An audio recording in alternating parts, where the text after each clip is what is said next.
dambudziko ratakasangana naro kubva muna June vemwana wedu musikana akatanga chibuda akajambirwa netoki. Paakabva kujambirwa netoki akatanga kubuda tumazimbe tudiki. Mazimbe aya akatora 1 week 2 weeks 3 weeks tukaona kuti hazvisisiri zvekuita vatoki. Takabva tambobudawo titsvakawo vanobatsirawo mazimbe aingokurawo.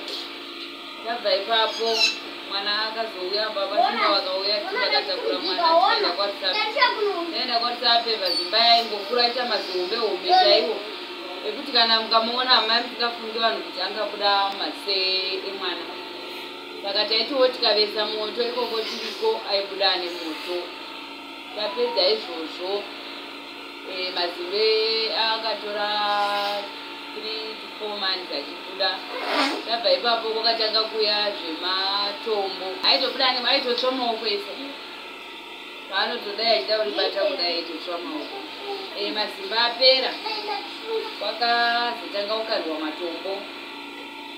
Matombo aikandwa achimutema aingozoona dombo ratomutema rakandwa pasi.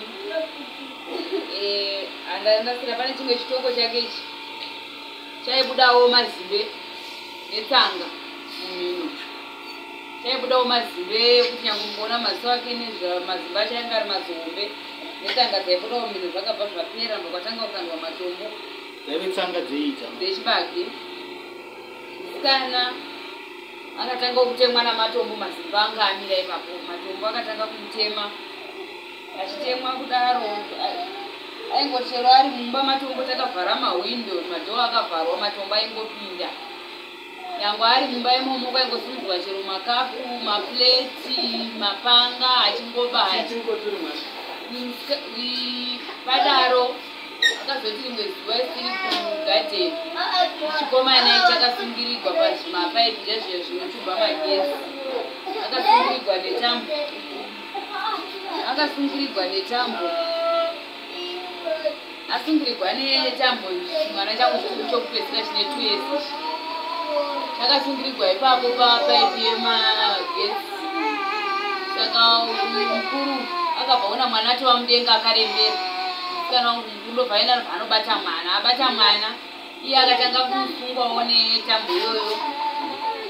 Asungwa kudaro akabva audza kunomu wake chiando chake kudaidza vana mama nadhiti vauye.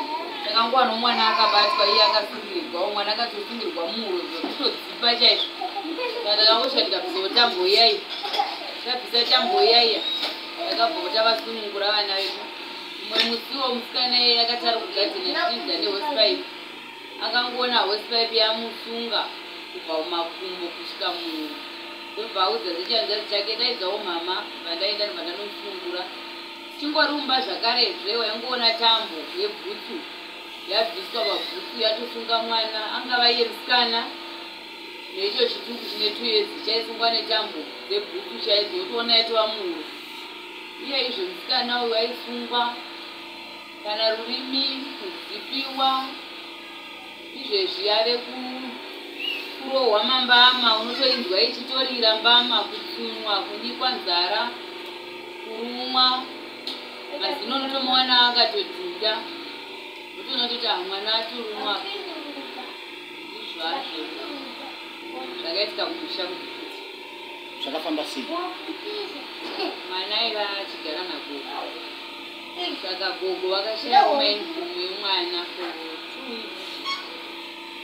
Saka gogo avanoti mainifomu gogo havana kutiudza vashaya mainifomu. Isusu takatozongoizwawo mwana akamboshaya mainifomu vakazomuwana wari mune rimwe tishira riyomba imomo. Ndobva vamatora mainifomu aya ndobva vamatora ndovangomupfekedza mwana. Saka zvongozwa kuti mwana akapfekedzwa mainifomu. Haya sizvokubata-bata hatina.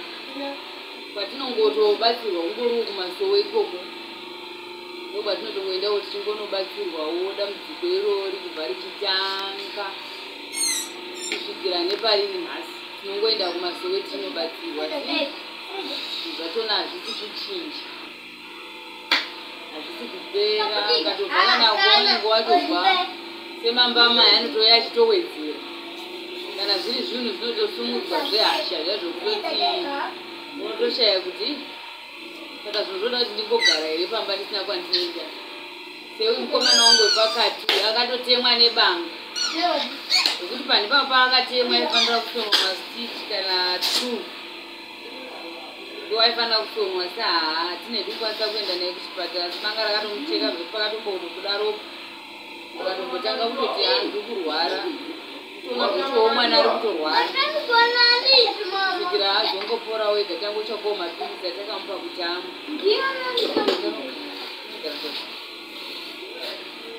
Tadaro takafamba maprofita aitawo mari chingobhadhara wasvikawo munhu tokudza kuti hai wakana dambudziko totoripedza izvezvi taura kuno kudai hatina kana mari takatengesawo mombe zvishuwa tichiti pamwe dambudziko ringapera asi hapana chamboti chapera tingori pakati nedambudziko redirori saka ingawapfumawo yakutotinetsawo kunyange munhu akafonawo pafoni chaipo kuti uyai kwakati hatitorina mari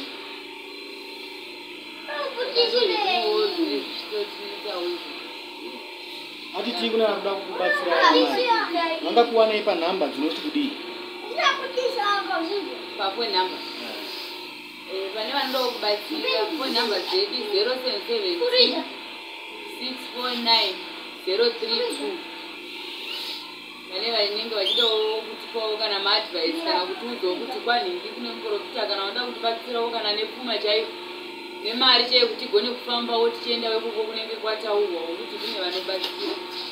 ungadzokorore nhamba dzenyu 0772 649 032 tinotendana.